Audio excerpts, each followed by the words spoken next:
আসসালামু আলাইকুম ভিউয়ার্স, সবাই কেমন আছেন? আজকে আমি যে ভিডিওটি উপহার দিতে যাচ্ছি সেটা হচ্ছে একটি প্রতিবাদী ভিডিও। সম্প্রতি যে বর্বরতা ঘটনা আমরা দেখছি, আসিয়া ছোট শিশু, সেই শিশুর উপর যে নির্যাতন ও অমানবিক পাশবিক নির্যাতন হয়েছে তার বিরুদ্ধে আমার আজকে ভিডিওটি করা। এজন্য আমি আমার জায়গা থেকে চেষ্টা করেছি যেটুকু বলার, প্রতিবাদ করার। আপনি আপনার জায়গা থেকে যেটুকু সম্ভব প্রতিবাদ করবেন, আর আমার চ্যানেলটি এবং আমার পেজটি ফলো করে দেখবেন নিত্য নতুন ভিডিও পেতে। এখন আমি চলে যাচ্ছি মূল পর্বে। মাত্র 8 বছর বয়সে হয়েছে মেয়েটি ধর্ষণের শিকার। কি পাশবিক নির্যাতন আর অমানবিক ওই মানুষ রূপে জানোয়ার। সুযোগ সন্ধানী এইসব ধর্ষককারী লালসার থাবা দেয় ছোট ছোট শিশুর উপর। এদের ব্যবহারটা হার বানায় জাহিলিয়াত যুগের ওই বর্বরতা। রোজার ছুটির শেষে বই খাতা কলম নিয়ে স্কুলে যাবে সেই ছোট্ট আসিয়া।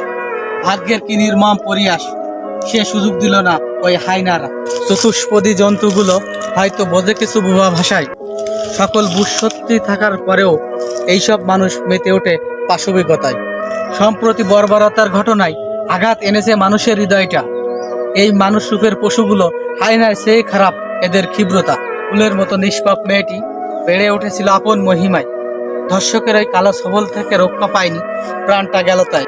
নিজেকে বাঁচাতে টানা 7 দিন মৃত্যুর সাথে পাঞ্জা লড়েছে মেয়েটির প্রত্যেকটি শ্বাস প্রশ্বাস। তবুও বাঁচতে পারেনি, সবাইকে কাঁদিয়ে চিরতরে বন্ধ করেছে নিঃশ্বাস।